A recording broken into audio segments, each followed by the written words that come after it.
다 함께 사도신경으로 우리의 신앙을 고백하겠습니다. 나는 전능하신 아버지 하나님, 천지의 창조주를 믿습니다. 나는 그의 유일하신 아들 우리 주 예수 그리스도를 믿습니다. 그는 성령으로 잉태되어 동정녀 마리아에게서 나시고 본디오 빌라도에게 고난을 받아 십자가에 못 박혀 죽으시고 장사된 지 사흘 만에 죽은 자 가운데서 다시 살아나셨으며 하늘에 오르시어 전능하신 아버지 하나님 우편에 앉아 계시다가 거기로부터 살아있는 자와 죽은 자를 심판하러 오십니다. 나는 성령을 믿으며 거룩한 공교회와 성도의 교제와 죄를 용서받는 것과 몸의 부활과 영생을 믿습니다. 아멘. 찬송가 149장 찬양하겠습니다. 찬송가 149장 함께 찬양하겠습니다.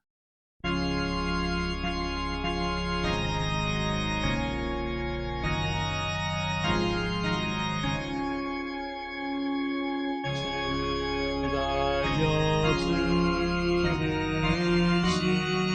십자가 우리가 생각할 때에 세상에 속한 욕심을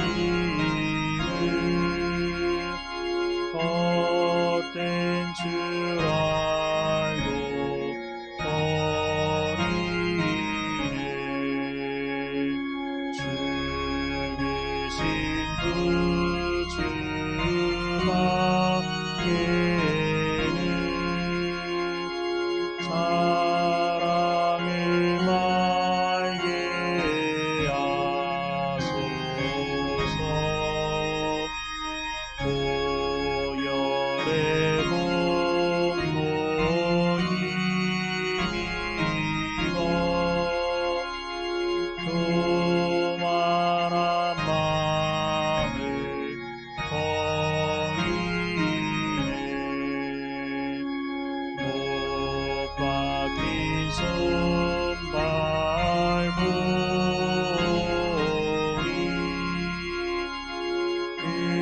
은잡이 나타내셨네.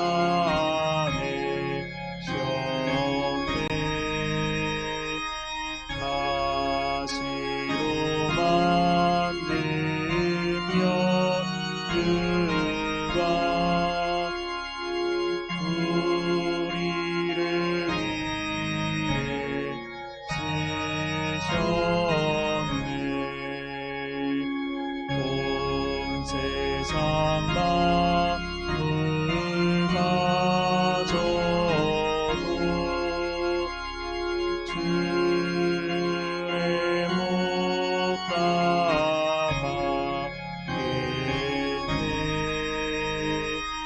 놀라운 사랑 받는다.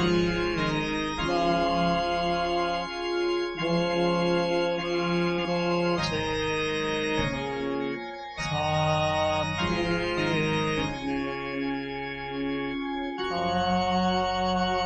아멘. 오늘 하나님께서 우리에게 주시는 말씀은 누가복음 23장 13절에서 49절까지의 말씀입니다. 함께 읽겠습니다.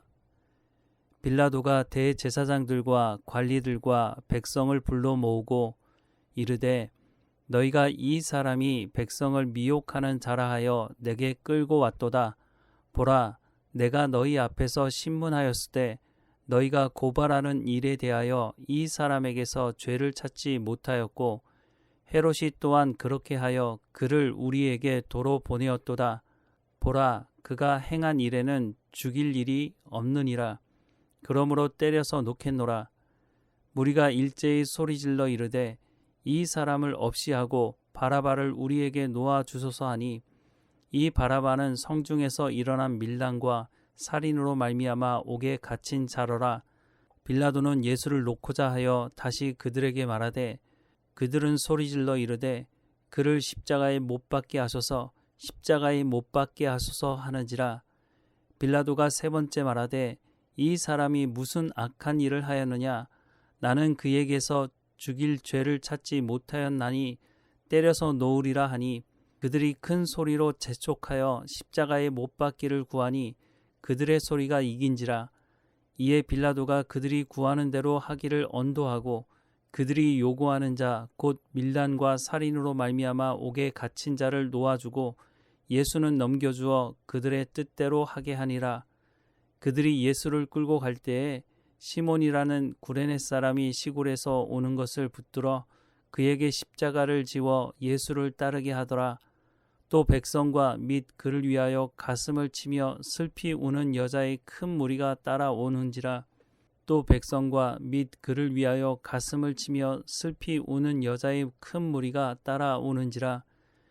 예수께서 돌이켜 그들을 향하여 이르시되 예루살렘의 딸들아 나를 위하여 울지 말고 너희와 너희 자녀를 위하여 울라. 보라 날이 이르면 사람이 말하기를 잉태하지 못하는 이와 해산하지 못하는 배와 먹이지 못한 젖이 복이 있다 하리라. 그때 사람이 산들을 대하여 우리 위에 무너지라 하며 작은 산들을 대하여 우리를 덮으라 하리라. 푸른 나무에도 이같이 하거든 마른 나무에는 어떻게 되리요 하시니라. 또 다른 두 행악자도 사형을 받게 되어 예수와 함께 끌려가니라. 해골이라 하는 곳에 이르러 거기서 예수를 십자가에 못 박고 두 행악자도 그렇게 하니 하나는 우편에 하나는 좌편에 있더라. 이에 예수께서 이르시되 아버지 저들을 사하여 주옵소서 자기들이 하는 것을 알지 못함이니이다 하시더라. 그들이 그의 옷을 나눠 제비 뽑을새 백성들은 서서 구경하는데 관리들은 비웃어 이르되 저가 남을 구원하였으니 만일 하나님이 택하신 자 그리스도이면 자신도 구원할지어다 하고 군인들도 희롱하면서 나와 신포도주를 주며 이르되 내가 만일 유대인의 왕이면 네가 너를 구원하라 하더라. 그의 위에 있는 유대인의 왕이라 쓴 패가 있더라. 달린 행악자 중 하나는 비방하여 이르되 네가 그리스도가 아니냐 너와 우리를 구원하라 하되 하나는 그 사람을 꾸짖어 이르되 내가 동일한 정죄를 받고서도 하나님을 두려워하지 아니하느냐. 우리는 우리가 행한 일에 상당한 보응을 받는 것이니 이에 당연하거니와 이 사람이 행한 것은 옳지 않은 것이 없느니라 하고 이르되 예수여 당신의 나라에 임하실 때에 나를 기억하소서 하니 예수께서 이르시되 내가 진실로 내게 이르노니 오늘 내가 나와 함께 낙원에 있으리라 하시니라. 때가 제6시쯤 되어 해가 빛을 잃고 온 땅에 어둠이 임하여 제9시까지 계속하며 성서의 휘장이 한가운데가 찢어지더라. 예수께서 큰 소리로 불러 이르시되 아버지 내 영혼을 아버지 손에 부탁하나이다 하고 이 말씀을 하신 후 숨지시니라. 백부장이 그 된 일을 보고 하나님께 영광을 돌려 이르되 이 사람은 정령 의인이었도다 하고 이를 구경하러 모인 무리도 그 된 일을 보고 다 가슴을 치며 돌아가고 예수를 아는 자들과 갈릴리로부터 따라온 여자들도 다 멀리 서서 이 일을 보니라. 수년 전에 여러분들도 한 번쯤 보셨을 영화라고 생각이 드는데요.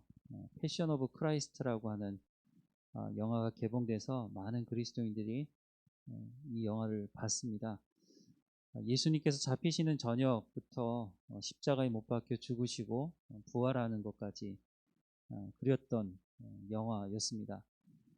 이 영화를 만들 때 그 당시 상황, 실제적으로 어떤 일이 있었는지 여러 가지 고증을 통해서 성경에서 말씀하고 있는 것들을 근거를 가지고 그 영화를 만들었다고 합니다.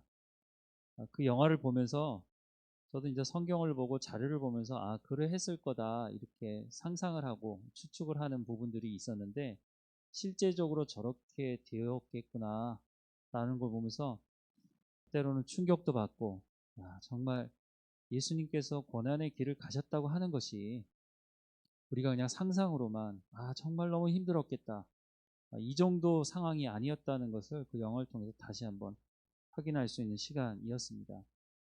여러 장면들이 있었는데 그 장면 중에 하나 예수님께서 빌라도 법정에서 판결을 받고 로마 군인들에 이끌려서 고난을 당하시는 장면이 나오는데, 로마 시대에 사용했던 여러 가지 고문 기계들이 뭐 다양한 게 있습니다. 정말 이루 상상할 수 없는 것들을 많이 사용해서 로마가 정복한 나라들마다 정치범이나 또 독립을 하려고 하는 사람들을 어떻게 고문했는지 여러 가지 고문 기계가 있는데, 그 중에 채찍을 사용하는 장면이 나오죠.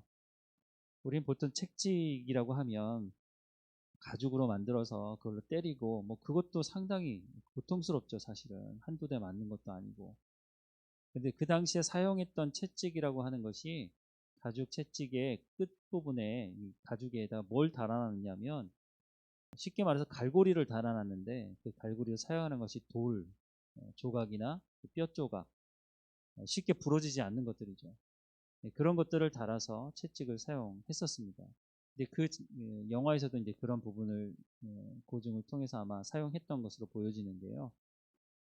그 채찍으로 때리면 어떻게 되겠습니까? 단순히 가죽으로 때리는 정도가 아니라, 그 채찍을 사용했을 때는 그 채찍이 몸에 딱 달라붙게 되어 있습니다.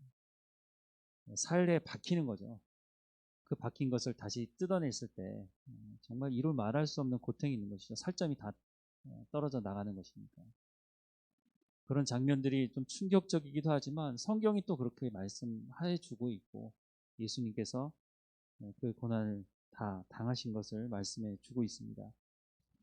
이 영화가 마지막 부분으로 가면서 예수님이 십자가에서, 오늘 본문에도 그 말씀이 되어 있지만, 다 이루었다 라고 하시면서 마지막 말씀을 하고 숨을 거두시죠. 근데 그 영화에서 보면 성경에 나와 있지 않는 장면인데, 아마 감독이 그 부분을 이렇게 포함시킨 것 같은데, 정말 그러지 않았을까 하는 생각이 좀 드는 부분이 있는데요. 예수님이 돌아가시고 난 다음에 카메라 앵글이 하늘로 향합니다. 그리고 하늘에 물방울 하나가 딱 잡히더니 그것이 땅으로 떨어지죠. 하나님의 눈물을 아마 상징했던 것으로 보여집니다. 정말 하나님께서 눈물을 흘렸겠습니까마는, 그 모든 장면을 보면서 하나님의 마음이 어떤 마음이었는지를 잘 설명해 주는 장면이 아니었나 하는 생각을 합니다. 아들이신 예수 그리스도를 이 땅에 보내실 때도 그러셨을 것 같고, 또 그 고난을 당하시는 모든 과정도, 또 마지막 어떻게 보면 인간이 하나님을 대적하고 떠난 것 아닙니까? 그런데 하나님께서 그 모든 관계를 회복시키기 위해서 하나님이신 예수님을 이 땅에 보내시고, 인간의 손에 의해서 죽임당하도록 하나님께서 허락하신 것이죠. 내버려 두신 것이죠. 하나님께서 사실은 뭐 마음만 있으시다면 그거 뭐 다 쓸어버리시지 않겠습니까? 하지만 하나님 그렇게 하지 않으시고, 그렇게 해서는 죄의 문제를 해결할 수 없기 때문에 하나님께서 끝까지 인내하시고 참는 그 모습이 다시 한번 생각이 나게 됩니다. 하나님이셨던 예수님이 이 땅에 오셔서 고난 당하실 이유가 없는 거죠. 사실 하나님 창조주시고, 그러니 인간이 죄를 지었다면 하나님께서 싹 쓸어버리고 다시 하나님 창조주시니까 다시 만드시면 되는 것 아니겠습니까? 하지만 그런 것으로는 또 다시 반복될 수 있는 인간의 죄의 문제를 해결할 수 없기 때문에, 하나님이신 예수님께서 이 땅에 오셔서 화목제물이 되었다고 성경은 말씀해 주고 있습니다. 화목제물이 되신 예수님께서 죄의 문제를 해결하시고 우리를 하나님의 자녀로 삼아 주셔서 하나님과 화목된 관계로 나아갈 수 있도록 해주셨죠. 마지막 만찬 자리에서 우리가 어제도 봤지만, 예수님께서 제자들에게 내가 너희를 사랑한 것처럼 너희도 서로 사랑하라고 말씀하셨죠. 그 마지막 순간에도 자리 싸움하고 있는 제자들에게 내가 너를 사랑한 것처럼 사랑해라 라고 하는 것을 몸소 보여주셨죠. 예수님이 십자가의 길을 가는 오늘 본문의 말씀에도 보면 예수님을 섬겼던 여러 여인들이 있었는데요. 그 여인들이 그 모습을 보면서 정말 가슴이 찢어질 듯한 슬픔과 아픔을 가지고 예수님을 따르면서 슬피 울 수밖에 없는 상황이죠. 어떻게 할 수 있는 방법이 없는 거죠. 자신들에게 무슨 권력이 있습니까? 아니면 무슨 빽이 있습니까? 자신이 대신 그 십자가를 질 수 있는 상황도 아니고, 그냥 슬피 울 수밖에 없는 그런 상황 속에서 예수님이 뭐라고 말씀하십니까? 나를 위하여 울지 말고 너희와 너희 자녀를 위해서 울라라는 말씀을 하십니다. 예수님 끝까지 자신을 위해서 어떤 일을 요구하시는 것이 아니라 내가 너희들을 위해서 이 땅에 왔고 너희의 생명을 살리러 왔고 너희의 죄의 문제를 해결하려고 오셨다고 하는 것을 그 고통과 고난 속에서도 예수님께서 말씀해 주시는 모습을 보게 됩니다. 요한복음 2장 24절부터 25절 말씀에 이런 말씀이 있습니다.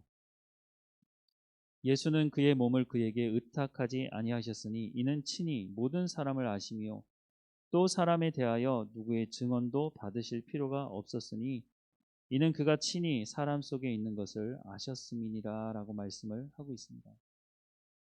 예수님은 우리가 어떤 존재인지 너무 잘 알고 있었습니다.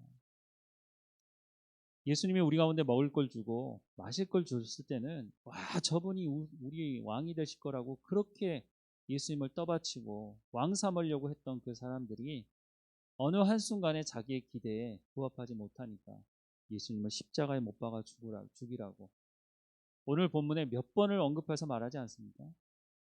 예수를 십자가에 못 박아 죽이라고. 그 사람들 중에는 예수님께서 말씀하시고 예수님께서 먹이시는 것을 경험했던 사람들이 있었을 것입니다. 처음부터 예수님이 사역을 시작하실 때부터 인간의 연약함을 아셨기 때문에 예수님은 인간의 손에 의지하지 않았다고 말씀을 하고 있습니다. 언제라도 배신할 줄 알고 언제라도 마음을 돌이킬 줄 아는 그런 인간에 대해서 오히려 내가 너희를 심판하러 왔다고 말씀하는 것이 아니라 내가 너희에게 생명을 주러 오셨다고 말씀하셨고 끝까지 그 길을 가시는 것을 보여주고 있습니다. 예수님께서 십자가에 못 박혀 죽으신 날입니다. 우리가 그 십자가 앞에서 우리가 과연 어떤 삶을 살아갈 것인가를 깊이 고민해 봐야 될 때가 아니는 생각을 해봅니다. 그냥 오늘만 그 생각을 하는 것이 아니라 내가 예수 그리스도의 그 십자가 사건을 통해서 그 보혈의 피로 말미암아 우리가 구원받았다고 말하는데 과연 그러면 나는 어떤 삶을 살아갈 것인가? 예수님은 끝까지 자신을 위해서가 아니라 우리를 위해서 그 길을 가시고 우리 가운데 말씀해 주고 있는데 과연 나는 어떤 삶을 살아갈 것인가? 그냥 고난주간이고 사순절이기 때문에 묵상하는 것이 아니라 우리가 일평생 살아가면서 잊어버리지 말아야 될 중요한 주제이기도 한 것입니다. 나는 어떻게 살아가고 있는가? 우리 스스로에게 질문을 던져야 하겠죠. 그리고 답을 해야 되겠죠. 예수님께서 말씀하셨던 그 말씀들을 우리가 묵상해 가면서 나는 과연 어떤 삶을 살아갈 것인가? 아니, 거기서 더 나가서 주님 내가 주님의 말씀을 듣고 이렇게 살아가고 있습니다. 라고 고백하는 우리의 삶이 되기를 간절히 소망합니다. 기도하겠습니다. 사랑하는 하나님, 이루 말할 수 없는 그 고통과 그 고난 속에서 예수님께서 우리를 향해서 나를 위해서 울지 말고 너희와 너희 자녀를 위해서 기도하고 울라고 말씀하시는 마지막 길을 가면서도 우리를 걱정하시고 우리의 생명을 살리는 길을 가셨던 예수님의 그 십자가의 고난에 하나님 우리가 서 있습니다. 하나님 우리를 불쌍히 여겨주시고 우리가 어떤 삶을 살아가야 되는지를 다시 한번 되돌아볼 수 있도록 은혜를 허락해 주옵소서. 하나님의 말씀을 우리 마음에 새기게 하시고 우리에게 생명을 살리러 오셨던 예수님의 그 삶과 그 말씀처럼 우리도 생명을 살리는 삶을 살아갈 수 있도록 은혜를 허락해 주옵소서. 내 기대와 내 욕심을 따라 살아가는 것이 아니라 하나님께서 무엇을 말씀하시는지 그 말씀에 귀를 기울이고 순종하는 삶을 살아갈 수 있도록 은혜를 베풀어 주옵소서. 다시 한번 십자가 앞에서 내가 어떤 응답의 삶을 살아가야 되는지를 알 수 있게 하시고 오직 하나님의 은혜로 오직 믿음으로 오직 하나님께 영광을 돌리며 살아가는 우리의 삶이 될 수 있도록 우리의 발걸음을 인도해 주옵소서. 예수 그리스도의 부활을 기대하고 기다립니다. 하나님 우리 가운데 하지만 이 고난의 시간이 있기에 또한 그 부활을 더 사모하게 되는 것입니다. 하나님 우리 가운데 말씀해 주시고 그 말씀의 은혜 가운데 한 걸음 한 걸음 하나님을 더 깊이 닮아가는 우리의 삶이 될 수 있도록 은혜를 베풀어 주옵소서. 늘 우리와 함께 하시는 하나님 감사드리고 예수님의 이름으로 기도드립니다. 아멘. 하늘에 계신 우리 아버지, 아버지의 이름을 거룩하게 하시며 아버지의 나라가 오게 하시며 아버지의 뜻이 하늘에서와 같이 땅에서도 이루어지게 하소서. 오늘 우리에게 일용할 양식을 주시고 우리가 우리에게 잘못한 사람을 용서하여 준 것 같이 우리 죄를 용서하여 주시고 우리를 시험에 빠지지 않게 하시고 악에서 구하소서. 나라와 권능과 영광이 영원히 아버지의 것입니다. 아멘.